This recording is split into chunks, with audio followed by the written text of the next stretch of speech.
Debout Congolais, unis par le sang, unis dans l'effort pour l'indépendance.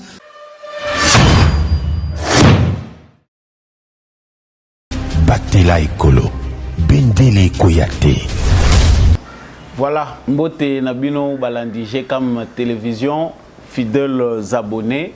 Bino bato bo pesibiso penda makasi po to la kabino basango ya maile kaka na kati ya République démocratique du Congo pe na ndinga na pesibino matondo mingi matondo pe lisusu lokola pona bolandi na bino pe fidélité na bino na émission oyo Debout Congolais bipai nyonso bozwami à travers mokili mobimba samba olonga apesibino matondo mingi pona maye.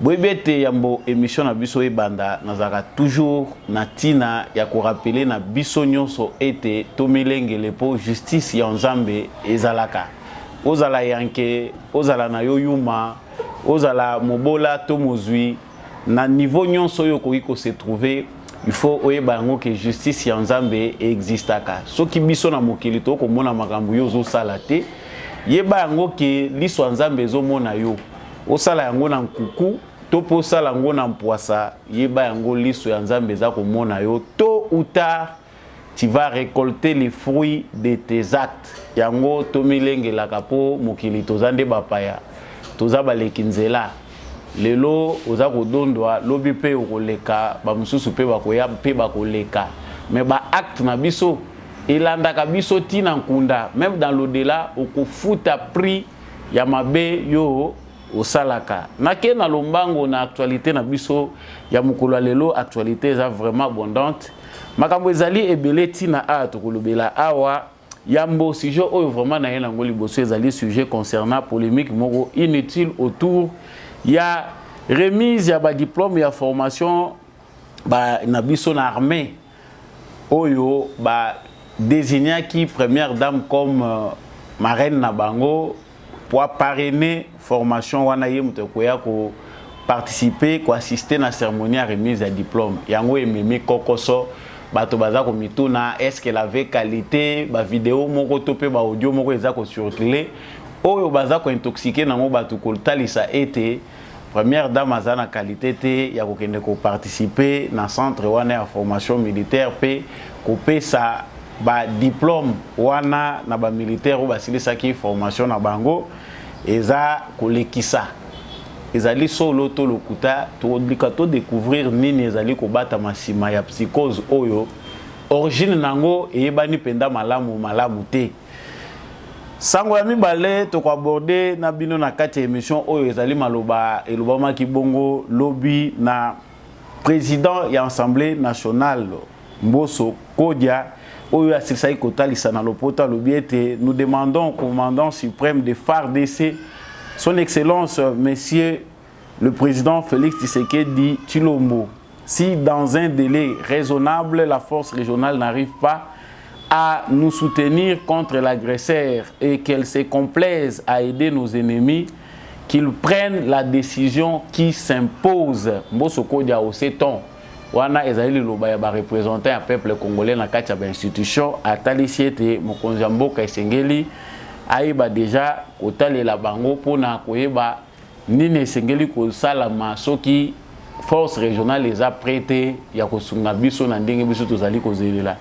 ezali moko ya ba point to ko aborder na kati ya émission oyo poto yeba pete ezali na sango moko eza ko circuler ya présence moko ya de cela une semaine que ba force régionale ya EAC na ville ya Kisangani bazali ko circuler na jeep moko to luka toye ba éclaircissement nini pende zali ko leka batwana bazali ko luka nini toujours na cadre ya insécurité à l'est de la République démocratique du Congo to ko kene na front toye ba situation za ndenge nini mokolo lelo toye ba pe te Macron président ya France asalaki bongo conversation téléphonique na président ya Burundi na ya Angola basololaki masolo d'intérêt commun mais na sima masolo wana pe babetaki makambo etali situation à l'est de la République démocratique du Congo. Que devons-nous espérer, que devons-nous craindre ou espérer na masolo wana bango basalola ki po basolola ki na Félix Tshisekedi te kasi na ba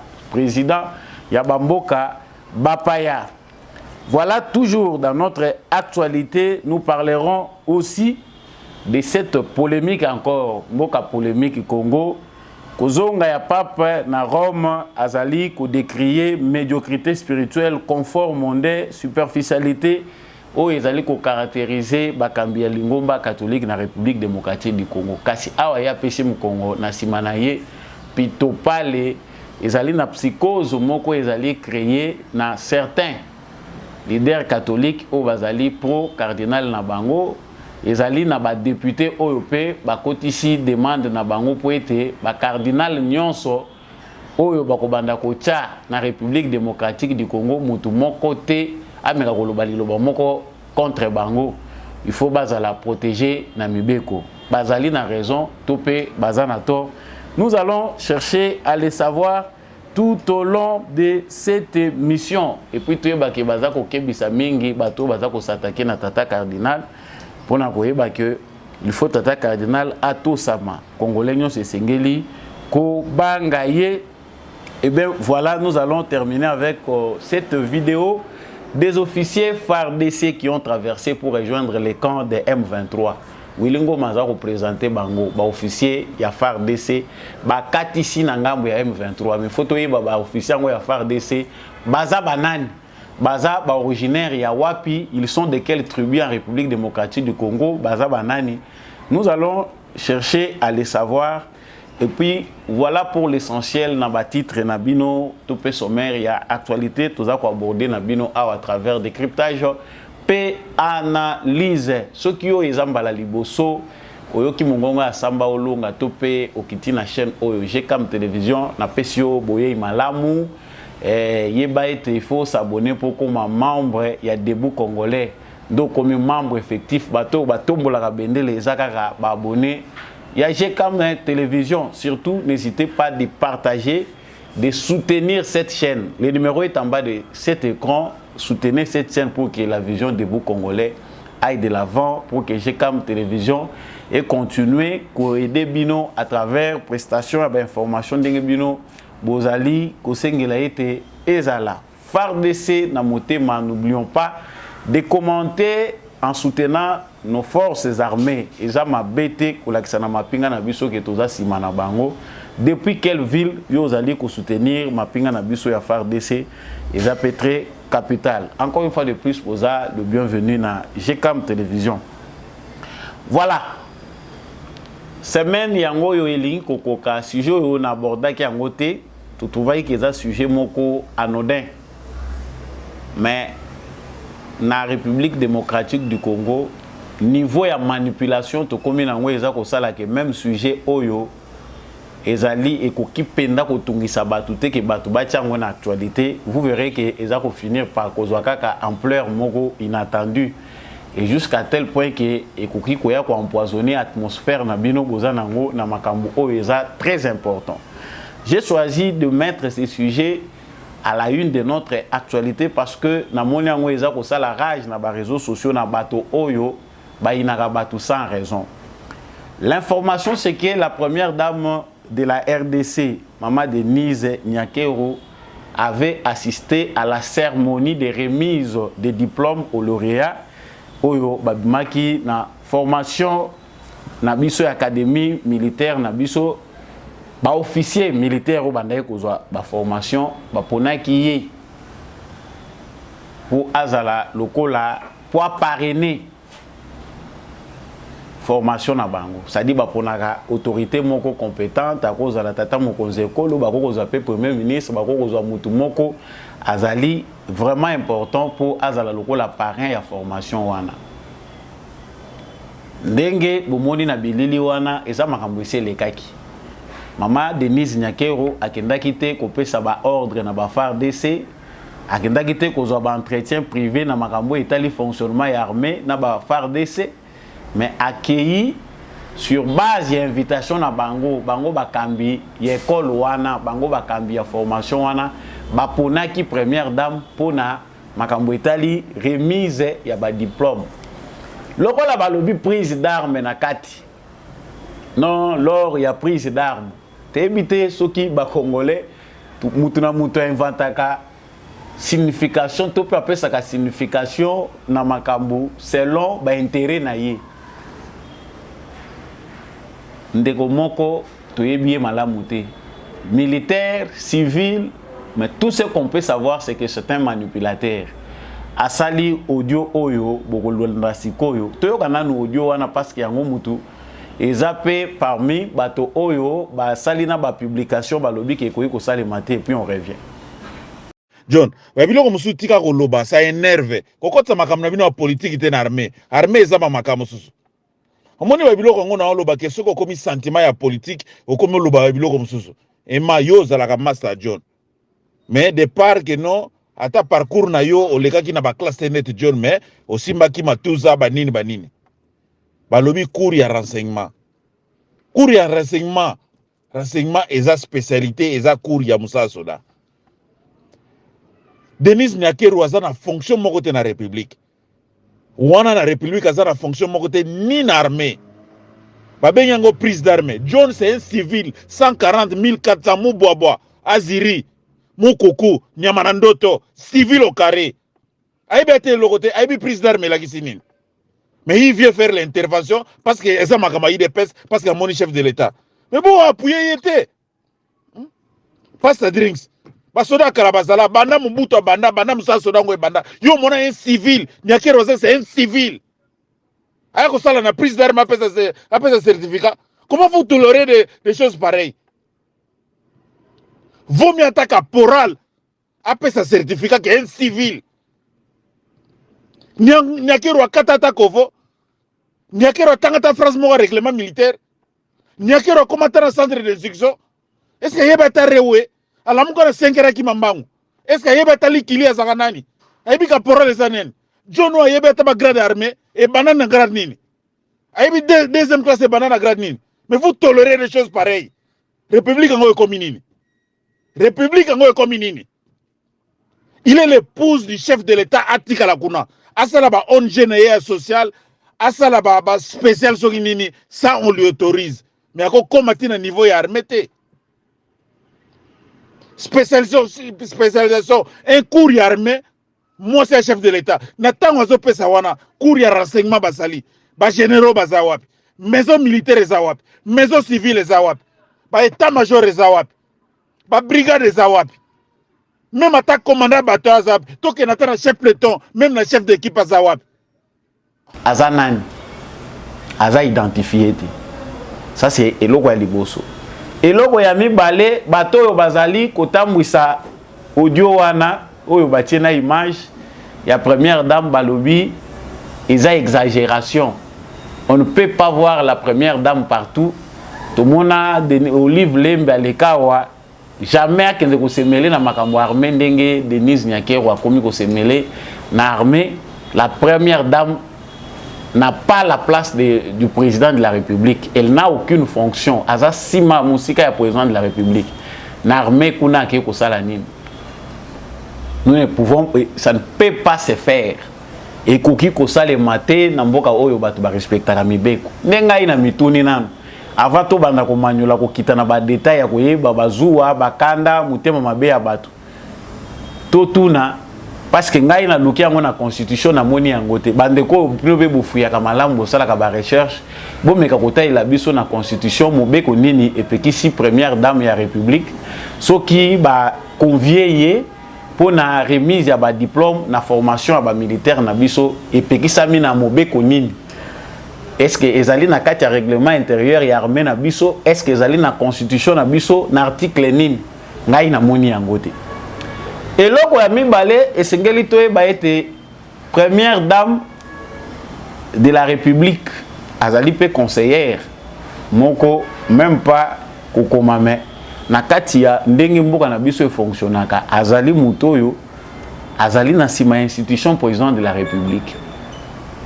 Mais oyo maman Denise Nyakeru asali est-ce que zambala liboso e salami na histoire ya mboka na biso? Nos recherches ya bandeko na biso, merci pour ceux qui nous ont fait parvenir ba photo ya kala. Photo yo bino boza ko mona sikoyo photo ya maman Bobilada. notre ancienne première dame d'époque ya Mobutu. Le général à côté de lui, c'est le général Boudjama Bunkumu, 3e de la promotion. Moi, si vous avez vu maman Bobila, il y a un qui lauréat et c'est elle qui a remis les diplômes. Peut-on dire que, parce que photo est à Kalaboukou, excusez-moi, il y a un archive, il n'y a pas une influence dans l'armée parce que Akendaki peut remettre les diplômes. Je ne vois pas qu'il faut aller trop loin pour tout le Makambo. Les Congolais peuvent être manipulés même dans du n'importe quoi. C'est-à-dire, première dame, Moussa Naïza Kolamba Nanda, Moussa Naïza Kokabola Bamaputa, Moussa Naïza Kosalaka Badon, pour s'arrêter là. Cette première dame a coupé sa paix à port au Tézali, dans le domaine Moko cadré. Notre première dame, Azali, Kousa l'effort que, dans le niveau, il y a un problème au Congo. Asa la paix à la hauteur en tant que première dame Asa la paix à travers sa fondation outre makambo eza philanthropique makambo susu ezali tete totali pe nino pe toko pakisa kuna atomoni ba violence basée sur les genres et loko nini biso pe toko tindika na koza la première dame influence na ngai pe ekoki pe ko jouer en tant que mwasi ya mokonzi mboka na pesa pe makanisi na ngai na premier ministre na président de l'Assemblée nationale, na Sénat, baebisa biso tocha pepoa, ils ont contribué na changement au batunyon so bazako luka. Ce qu'on le la yo lingaka na yo Denise Nyakerouté pour toi Azar rwandaise. Akoki kocha makolo na yete pour remettre ba diplôme. Il faut vendre nanda ko pas mobile na. Quelqu'un m'envoie une vidéo. Quelqu'un m'envoie une vidéo pour me dire voilà, Samba Olonga, Binu Mutubolubela Makambo, c'est important.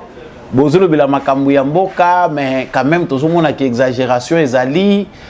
Maman comme ko kende partout, Tina Makambo eza kota l'armée, eza possible que maman sala ka batour ndenge wana moni armée eza point moko très stratégique, eza te que parce que za moi ça mo konzike là les droits de circuler partout.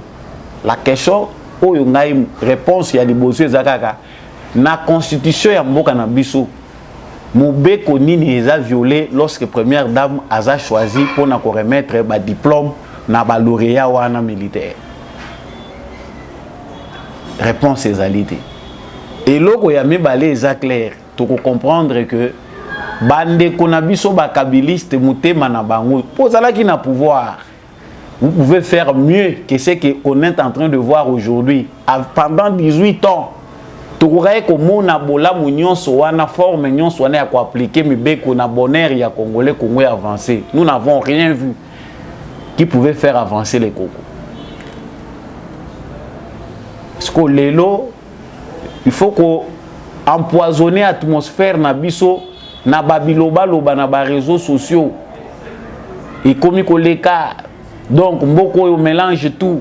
Voilà l'amateurisme, voilà incompétence. Tout ça pour comprendre que l'expérience est en boka. Voilà ce qu'on fait faire. Des militaires qui prennent photo. Mbala liboso, yo mona ba militaire, bazozo photo na première dame ezaka na Congo. La haine pousse toujours à la déraison. Muto ya inaka azaka na raison à présenter na batu clairement te. Muto yo a inaka batu mayele si la kaye. Parce qu'une fois déjà que vous quittez la ligne de l'amour, même si celui qui est en face de vous est votre ennemi, lorsque vous les haïssez, vous lui donnez de la force. La haine n'est pas une arme qu'on peut utiliser. Parce qu'à toi, tu ne vas rien changer. Par contre, haine et détruire Zakabiso intérieurement. Et si les Zakabiso mayele, ils allaient pesa au stress et que ça la qui attend les Cambouezali malabu, yo na des raisons na yo au continuer ko banda ko prêcher batu ke ezali mabe. Faites les constats. Partout où vous allez vous trouver, essayez de voir ce que la haine fait. Et continuez même au yina mutuana, au supporter, les sous-souter, nyon so ko sale ko zalaka mabe. Mais lorsque même si c'est votre ennemi, vous avez toujours une approche d'amour. Vous avez toujours fort moyoyo, vous pouvez considérer mutu sans que vous inaye. L'intelligence reste toujours avec vous. Là, vous avez vaincu. Sagesse et coquille toujours cohabiter toi moronayo. Mais tant que tout ça, même le diable lui-même est étonné. Je ne m'attarderai pas sur ces sujets, Zaki, sujet moko, tozongela ki yango kaka, pour dissiper un peu la tension inutile. Les gens qui ont biso mususu oyo bayambaka kaka makambo, bazali ko partager yango sans savoir qu'est-ce qui se passe réellement. La simple question à demander est-ce que tozalaka na mibeko na mboka na biso. Est-ce que pekisami tope ezali mbala ya liboso na kanisi pona point wana tosuki wana. Actualité ya mibale tozali kolobela awa ezali toujours concernant force régionale. La force régionale est de plus en plus mal vue en République démocratique du Congo. Tokanisa eka tozabiso moko méfiance eza makasi. Mais maintenant là, les représentants de la chambre basse ya parlement na biso, la chambre la plus active, Assemblée nationale, Christophe Mboso, Yepe Aouti Kobeta Lokele na ye pona kotali satata mokonzi. S'agissant des forces régionales qui se trouvent à Goma, nous, au nom de la représentation nationale, nous demandons au commandant suprême des forces armées si, dans un délai raisonnable, que les forces régionales n'arrivent pas à nous soutenir contre l'agresseur et qu'il se complaise à soutenir ou à aider nos ennemis, nous demanderons au commandant suprême des forces armées, qui est le président de la République, chef de l'État, pour qu'il prenne la décision qui s'impose. Notre pays doit s'assumer. Ce n'est plus le moment où nous devons laisser les chefs de l'État seuls travailler. Nous soutenons les bons éléments de notre force armée. Au commandant suprême, nous demandons si dans un délai raisonnable, la force régionale n'arrive pas à nous soutenir contre l'agresseur et qu'elle se complaise à aider nos ennemis, qu'ils prennent la décision qui s'impose. Je pense que tout de suite, le mingi les Cambouya force régionale. Les Congolais doivent comprendre que l'air est maintenant à stopper cette hémorragie-là qu'on appelle force régionale. Le piège qui nous a été tendu pour ceux qui ont formé nini oyo bakochabiso à neto a été dévié parce que tous en akati ya EAC okukai ko aider biso. Mais compte tenu de ce qui se passe, je pense que même le président de l'Assemblée nationale a engagé une formule diplomatique. Mais tout ce que le président Félix Tshisekedi a dit il y a, je ne sais pas si une semaine, 4 jours ou 5 jours, et les cas qui, pour la Makambo-Italie, force régionale, Kolobake, na commandant, il y a force régionale, Kenya, wana ke boyete pour na kolukela biso Makambo. Vous êtes venus pour nous aider. Vous ne devez pas collaborer avec l'ennemi. C'était déjà tout dit. Tolobaka awa que le président Félix Tshisekedi ne peut pas tout dire, mais il y a des signes qui ne trompent pas. Ils ont face aux dirigeants pour le peuple à comprendre facilement. Là, on sent déjà qu'au niveau institutionnel, les mêmes malaises de la population, où ils ont toléré des forces régionales, ils ont déjà affecté l'institution à Bissau. C'est-à-dire la force régionale perd sa crédibilité même au sein des institutions congolaises. Et puis, il faut se rappeler que si la force régionale est au Congo, c'est un défi pour le peuple congolais. C'est par acceptation par notre gouvernement que force régionale et il y a solution pour proposer biso baya, mais voilà agenda autorotambola nango. Kaka ndenge président de l'Assemblée nationale à lobby. Ceux qui sont prêts à aider biso, mais dès le départ, monaki. Parce que notre Assemblée nationale, il faut que souffle il faut que dès le début, c'était à Watolobi que déjà, Mutu Oyo ya Kenya, baye premier tour. Président Lobi Bakokote la Nabunagana, baye ko beta na nous tour na bibundeli na bango. Ba beti tour, message au balança qui tozala qui très sensible. pour écouter ce qu'avait dit le commandant de la force régionale Hélène Kenyen. Alors biso toye ko bunda bitumbate. Toye ko bunda bitumbate biso toye pona ko créer zone moko entre l'armée de la République démocratique du Congo et le M23 pour donner une chance aux négociations. Et pendant ce temps, il n'y avait pas de négociations engagées directement entre le gouvernement de la RDC et les rebelles de M23. Du côté RDC, déjà, Basiba Klassaki, M23 comme une force négative, comme étant un mouvement terroriste et d'office, pas de collaboration avec un mouvement terroriste. Mais la force régionale, la communauté internationale, les autres communautés, pour pousser un dialogue, c'est-à-dire on a génué un État, bango mobimba, bango nyonso, baza capable te ya ko kitisa mwana na ke yo zonga na nzela na yo. Balobino te gouvernement ya RDC il faut collaborer.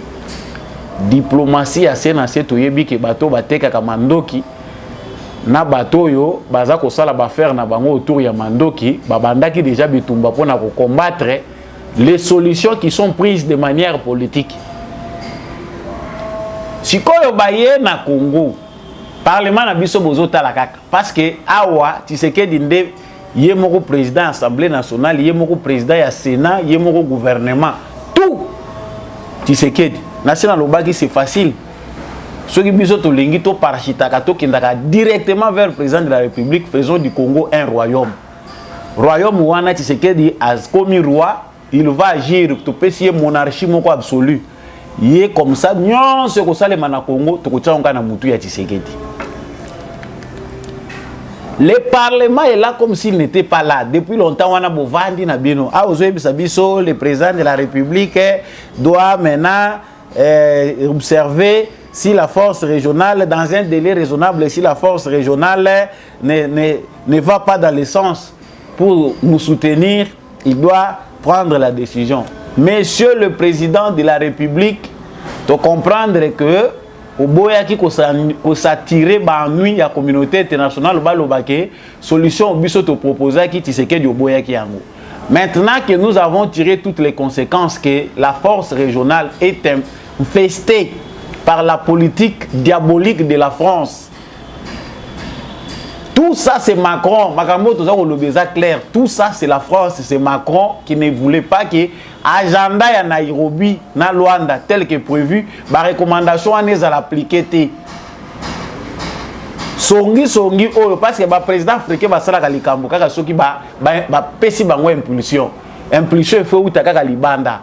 De l'extérieur, il faut soit États-Unis à lobby, soit France à sali déclaration, communauté batindi kakabango lokola bana mike.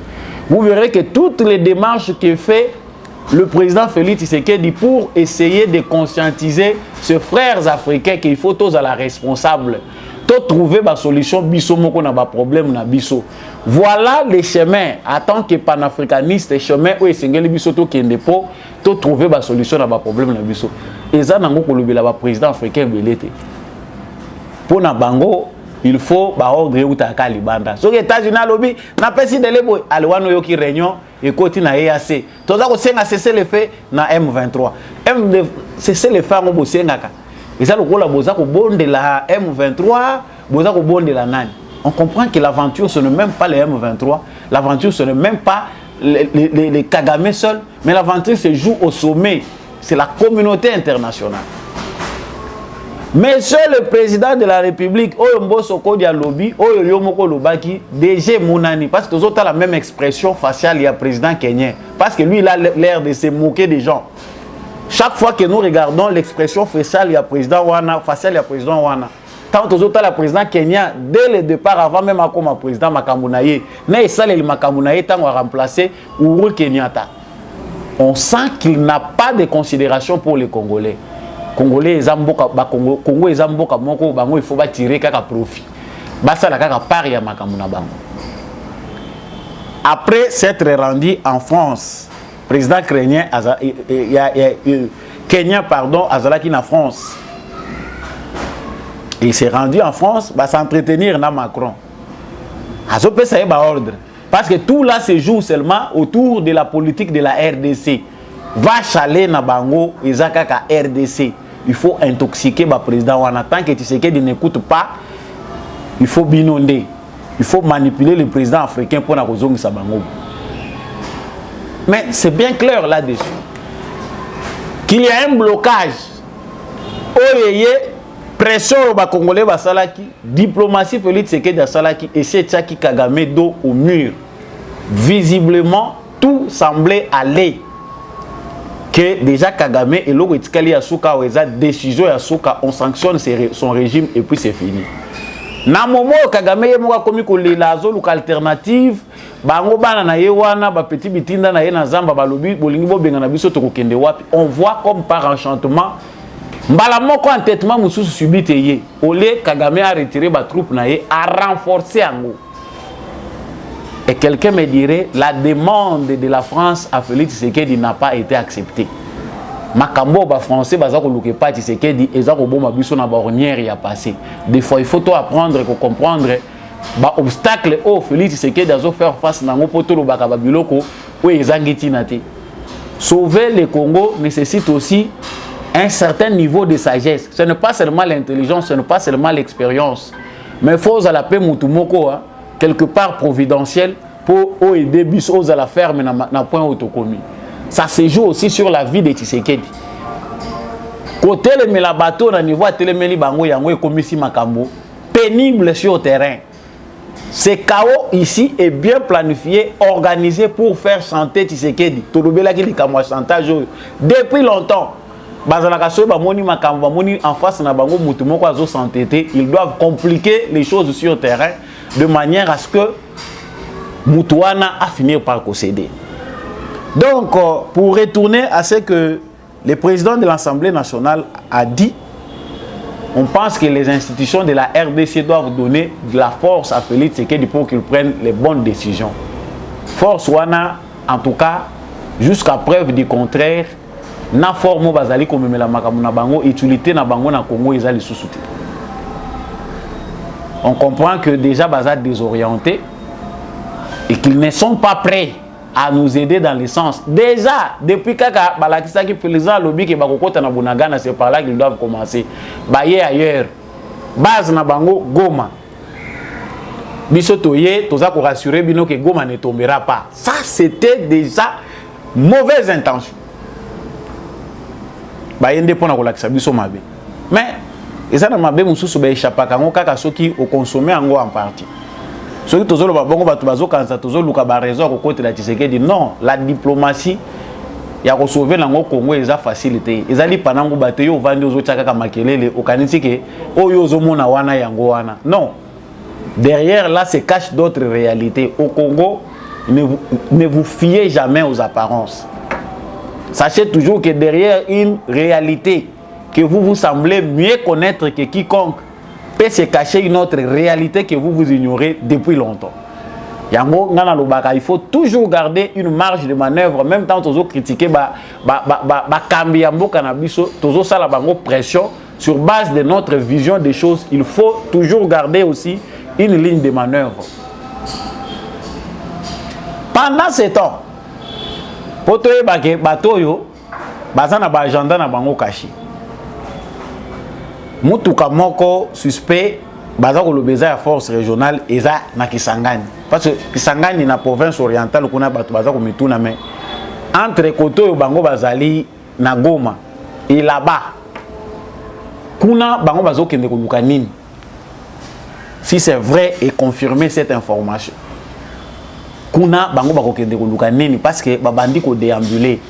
La MONUSCO nous pose déjà assez de problèmes comme ça. Mais ces véhicules-là, où babandi ko déambuler, c'est principalement Bakenien, Bazako Luka Nini. Là, on comprend que le président Félix Tshisekedi, en laissant son discours passer directement aux médias, il s'est exprimé à haute voix, a voulu aussi donner un message indirect au président kenyan. Parce que ce n'est pas pour rien. Et l'autre, on a discuté en cachette. Mais c'est un message et à la communauté internationale et au président kenyan. Ce militaire-là n'est rien parce que lui n'obéit qu'aux ordres de son patron, de son chef.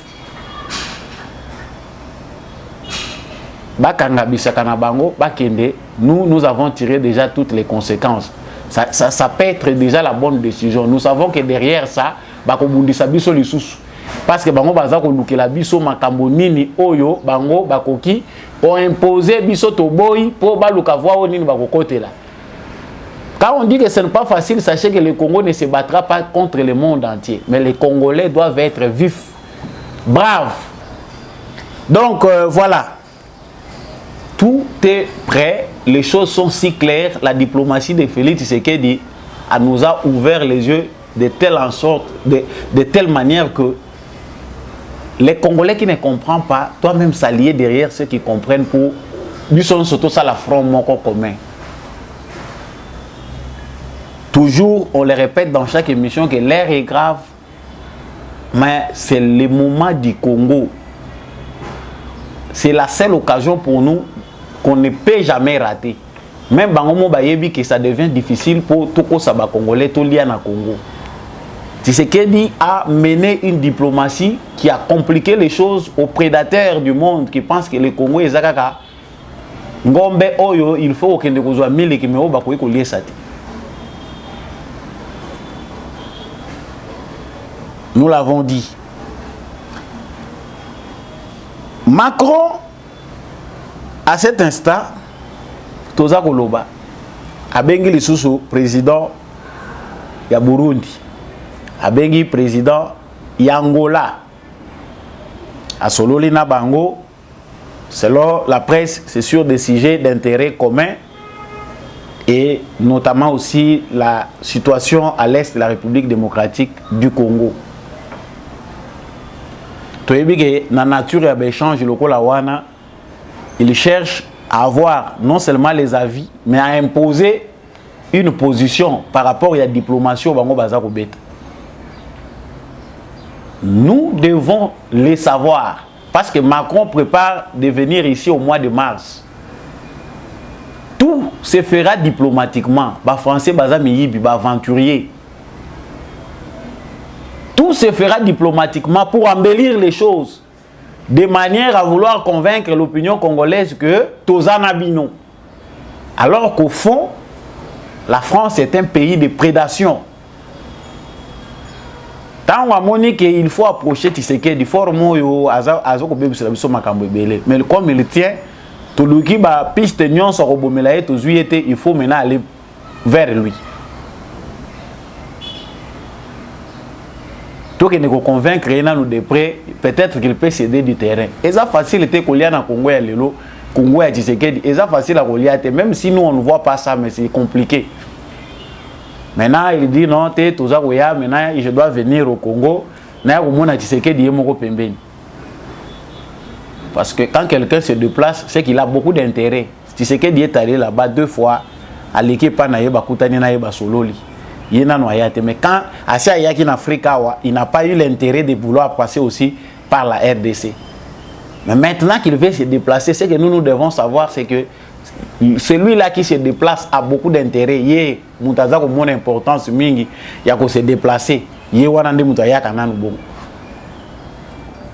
Maintenant, l'idée ici, c'est de vouloir maintenant flouer les choses. Et là, on est tout ça là,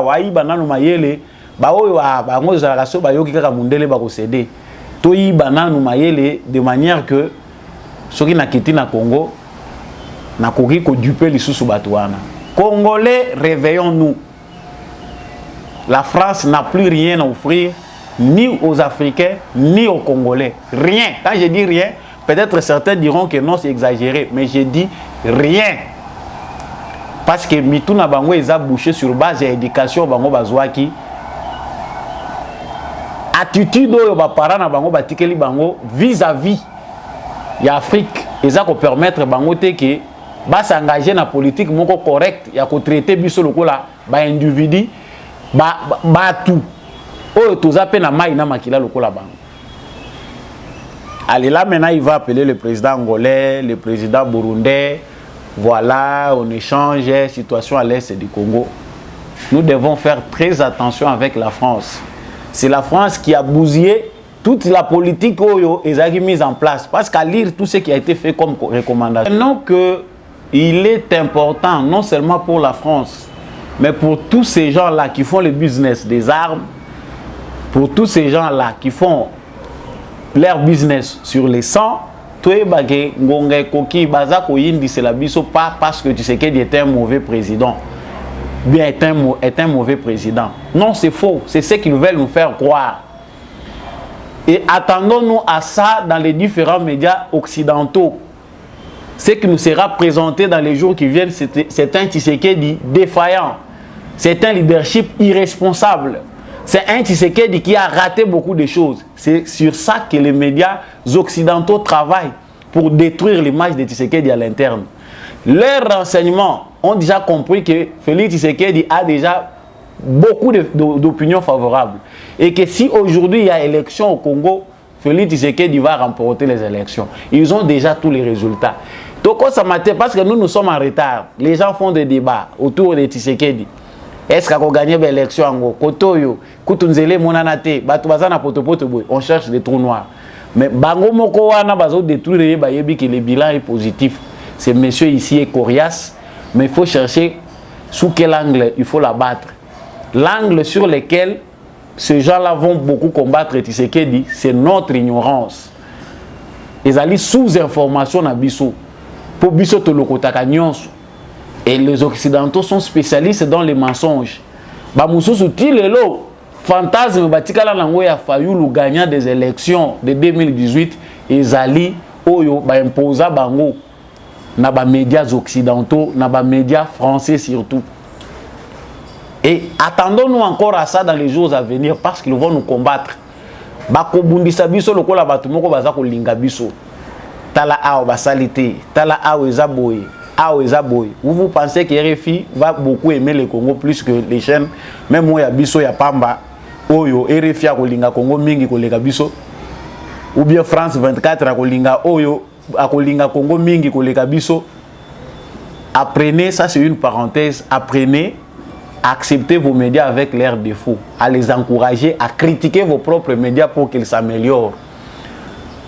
Mais ne vous laissez pas entraîner par ces médias-là préparés. Ah, ou à réseaux sociaux, ils ont envahi. Pays n'a payé à Zolukadeni à influencer. Ambassadeur aye, à l'occupé compte naye, à Tché, à Zako Kele Binoupe na imaginaire naye, boye baki pays naye, ils ont un makambuya bien, ou ils ont préparé pour le Congo. Donc voilà pour l'essentiel. Dans makambu ezali kota la force régionale. En tout cas,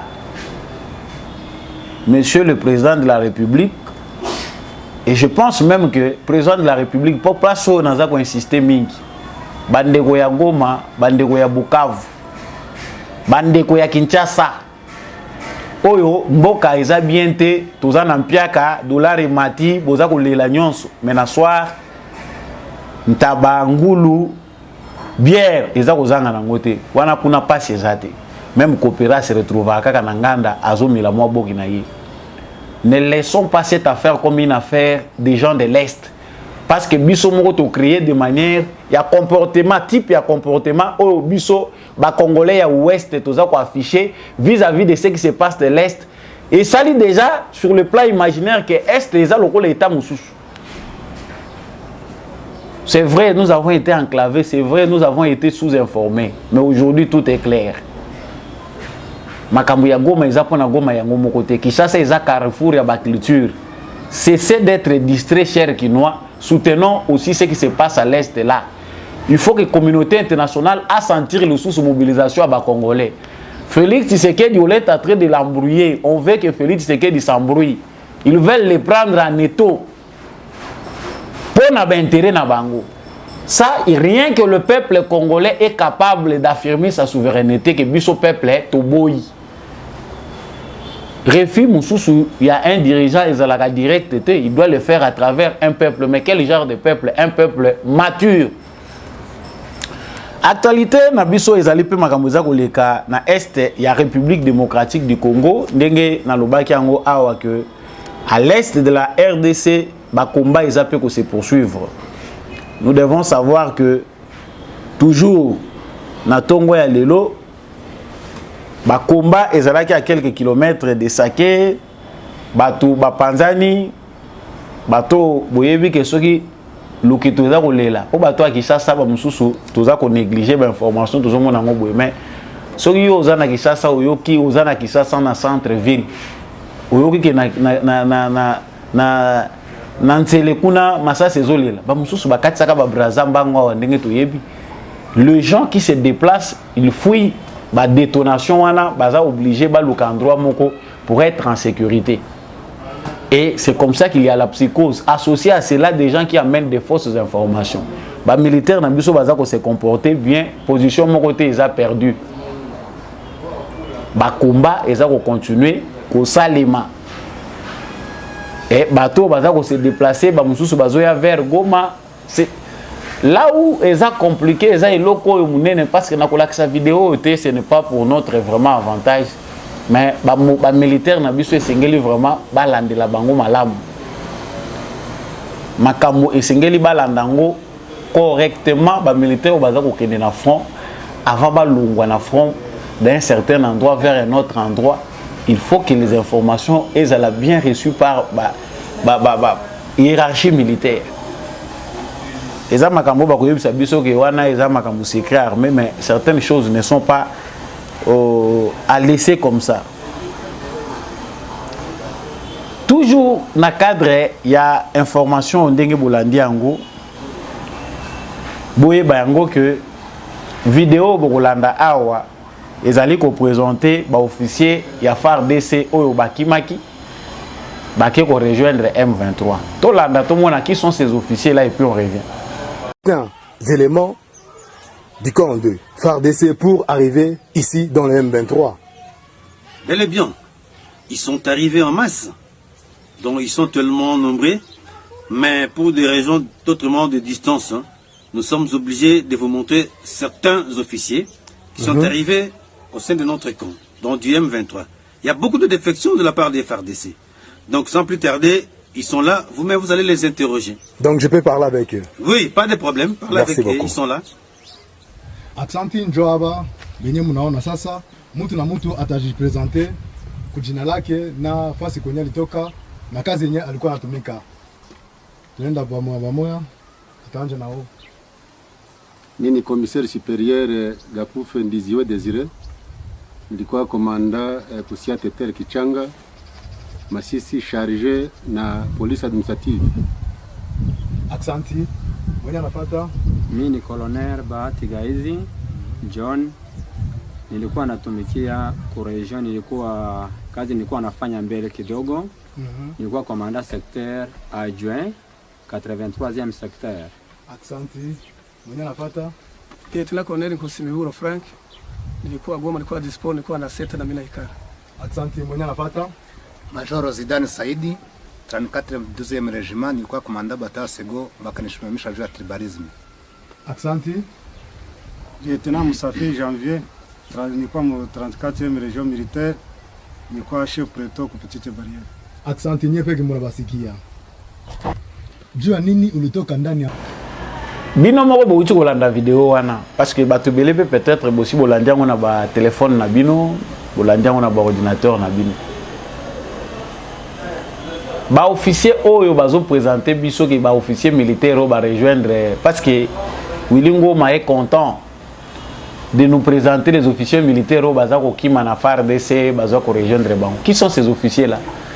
Ngaso na lobia wa armée wana ya Ruberwa babu mango. L'armée de Ruberwa. Yango wana tozomona. Voilà la preuve. Ils sont tous rwandophones. Na boy ko lo makamwa tuti wutu non, sont tous rwandophones. Les militaires au bazako kima basali défection, balongwe na ba zone ya combat. Bamusu balongwaki bakimelaki Goma, bamususu bakimeli na Masisi. C'est-à-dire bazako étudier ti batali plan, bamoni ke ennemi azako ya ba pesi déjà ba information aller pour bakimi ba rejoindre quand il y a ennemi, ba yebi ke awa bazasu ne loko ba sala tête aussi toteki plan nyonso. Cette armée de Ruberwa doit être revue, refondée. Parce que eloko toza ko loba kango, bato ba loba eza discrimination, mais dans un certain contexte, makamu sur lesquels commission défense et sécurité dans l'Assemblée nationale il faut voir de l'ande yango. Parce que tant makamu aboyeza ko se répéter kaka batu, il y a ba mêmes origines wana, les mêmes rwandophones là. est-ce qu'on peut compter depuis que Makambo Oyo aventure ya M23 et banditi to komi sikoyo? Combien on fait défection pour rejoindre l'ennemi? Mais pourquoi de telles personnes doivent toujours rester dans le même endroit et à conflit? Il faut toujours à proximité na bisika Oyo Mabewa Nezali.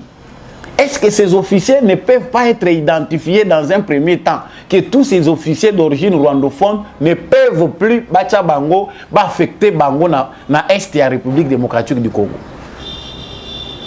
Toyebite place wana pour expliquer biso poto lobaka boye nasuka botuni. Mais tozo lukato comprendre nano. Qu'est-ce qui fait que les rwandophones qui posent problème à notre armée pour leur loyauté, la majorité sont des infiltrés, ils ne sont pas loyaux à la RDC. Mais pourquoi les garder na front? Pourquoi on les reconduit toujours na place Oyo Yo Bakomba Ezali? Tokolobani. Mais mesure radicale ya boye, mesure radicale ils ont makana parlement. Parlement on peut na koloba ba ADF bazana kati na ba M23. Yangwana moyen ba mesure moko énergie qu'ils ont maïsate. Parce que si on a un parlement de vrais Congolais, un parlement de gens qui ont leur pleine conscience, qui comprennent les enjeux de l'air, armée ou to correspondé parce que identification bazolo ban armée na biso, même si certaines choses doivent être secrètes. Tout le monde a déjà fait nango sur base ya makamutozo mona oyo. Nous avons combien d'officiers? Ethnie nini? Tribu nini baza très majoritaire na kati armée na biso. Résultat nango ezanini. Mais il faut des mesures radicales. Compte tenu bino commission défense et sécurité, compte tenu ministère intérieur, compte tenu il y a résultat, analyse, constat autosui, expert, renseignement, il y a makambuto moni, tous les officiers militaires, ba mesure ezwan, mais musala ya parlement yango wana. Donc guerre ezaka nous soutenons le FARDC, ba député pe ba sangisi mbongo batindi pe ba tcheli basa ba soda. Non.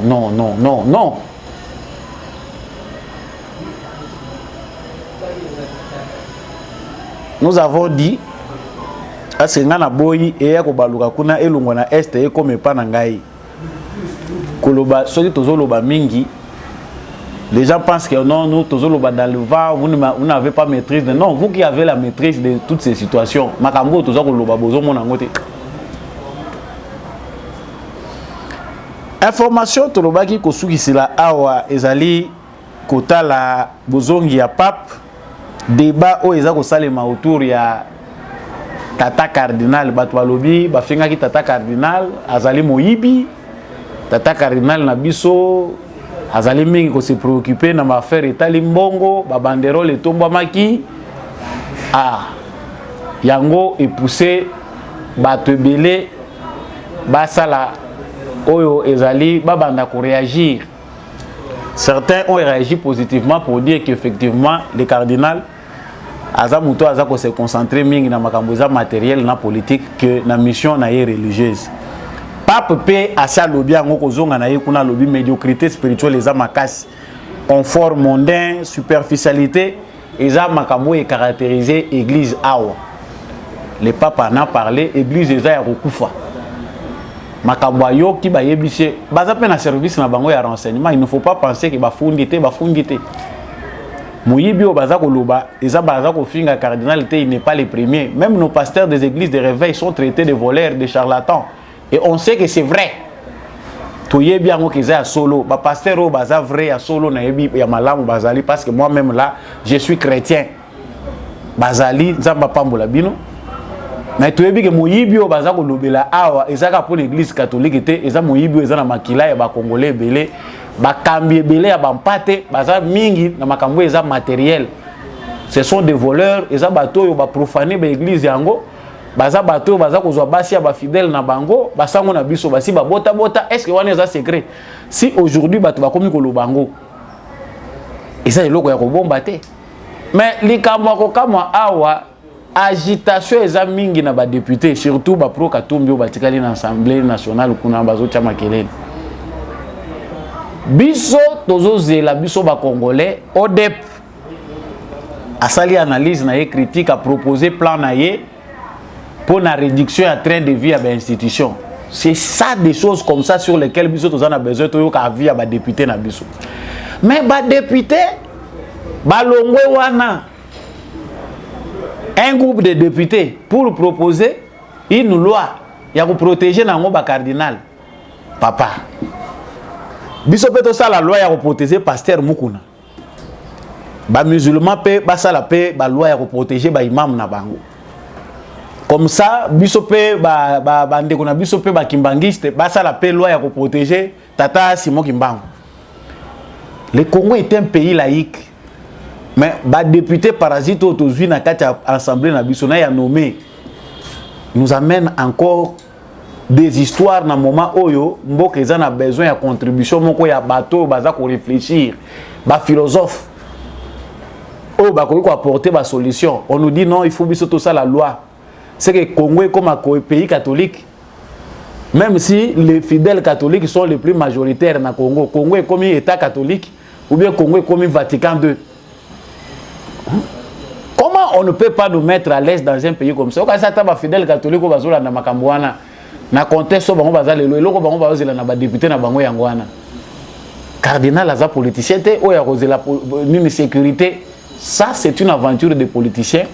Le cardinal, c'est quelqu'un qu'il faut respecter. On sait que est responsable religieux à Mounene. Mais pour les catholiques, les autres, c'est par courtoisie totale. Il y a un majoritaire, toujours respecté. Les catholiques respectent certains de nos pasteurs. Et c'est vice-versa. Mais pensez que l'autorité religieuse catholique, Azalina Mouto, il faut appeler ça protection politique. Azala na aura moko veto moko politique ya ko décider kana makuma Congo dans les jours qui viennent ça n'existera plus. Bitumba mususu tozo mona awa force ya changement contre ya statu quo c'est que ba mafieux na biso ya église catholique na Congo ba comprendre que mu pepo tu sais que derrière nango eza ko si les influences église catholique na kati ya politique ya Congo. Bongo to kolia ka lisusu mbongo bien te. Mais longo la kazaka na yo soki nzambala na yo la ta veste tu parles un bon français. Si vous êtes chimiste, vous êtes philosophe, vous avez le droit de faire la politique. Et politique, il faut ça la sima fidèle. Comprenez, chers téléspectateurs, que tous allez dans un moment où distraire biso. Essayez de voir que tant que Félix Tshisekedi a lancé le programme de développement à la base 145 territoires. Bamoni Félix Tshisekedi a longwa mingi na likambo ya dépendance. Un grand programme local à 145 territoires, mais la plupart, il y a mbongo et ça pour réaliser un mbongo et belé, il faut y et pas le gouvernement congolais, balobi tete oyo, ce qui te tike lié tamoulaï, bateau ba koumé la te bazo bimana boloko, il faut toter le milaï. Mais on nous désoriente maintenant pour nous amener tous vers l'est. Kaeste Félix échoue bato bazako kufa na bato bakani ayibita ta Congo ezoke ndengeni comme kaka est tout ça pour désorienter les gens balongola biso na oignon ezako salema awa oyo nanu to monate balongola biso ba attention na biso ba memango na guerre. Les Congolais qui réfléchissent, qui ont le temps de méditer sur les problèmes du Congo n'ont pas le temps de se poser 2-3 questions. Ils savent dans quel camp ils doivent appartenir. Et ces Congolais-là, ils ont la question à Kanté, ils ont la question à Bolingwambo Kanaye, ils ont la question à lorsque je soutiens, ils ont pour Kingandi Azan de Gonanga, ou bien je soutiens parce que j'ai l'amour du Congo. Voilà tout ce qu'on demande aux Congolais. On ne demande pas plus au Congo, ou bien aux Congolais. Les lois qui nous besoin la Congo, les lois qui nous besoin chance à comprendre ce qui se passe au Congo à travers Félix Tshisekedi. Mais que font les Congolais? Pendant ce temps-là, c'est la cacophonie qu'on est en train de constater chez les Congolais. Il y a des gens qui n'ont rien à faire dans les affaires du Congo que de s'aimer la psychose, s'aimer les désordres. Si aux Congolais à solo, aux comprendre que Mboka no Congo ils ont un soutien, besoin de soutien. Il faut que vous ayez un nerf solide pour que vous ayez un biso. Liboso, nana kanisi que émission à l'élo est comme penza na souka. De manière toujours fraternelle, na pesibino matondo mingi mingi bozo continuer à soutenir émission oyo debout congolais vous continuez toujours au tombeau la bendele pour école Congo et Bakokende Liboso. Partagez cette émission, likez, laissez vos commentaires, surtout les commentaires, en soutenant nos FARDC. Là, merci Mingi na Ndekosha Kwazaki, na sima caméra au pour émission Oye Komelabino, na pesi matondo Mingi na porte Gérard Kabea, qui nous fait du bien pour que cette émission passe sur GCAM Télévision. Merci Mingi na notable et grand bandundu na Gungu, Bastin Kibambe, en tout cas, on a na bandundu, tu es vraiment que debout congolais pe ezakuna ba Olanda biso ebele. Merci Mingi na Jean-Louis Timbalanga, l'homme de la vérité des urnes. Vraiment azoyo kanate mikolo mais azali. Merci Mingi na maman Lisette, merci maman Lisette Mumbendu, merci na maman Bill Bilonda. Merci également à monsieur le maire Boniface Mpunga. Tous ceux qui soutiennent Debout Congolais, vous êtes nombreux à travers le monde. Je n'ai pas le temps ici de vous citer particulièrement de manière échantillon. Continuez à être avec nous, continuez à nous soutenir. Si vous avez besoin de nous soutenir, les numéros sont en bas de votre écran. Il y a un compte, vous pouvez le faire de toutes les manières possibles pour que Debout Congolais aille de l'avant et puis tous union pour que éclairage et Kota Solo dans la République démocratique du Congo. Je vous dis au revoir et on se revoit prochainement.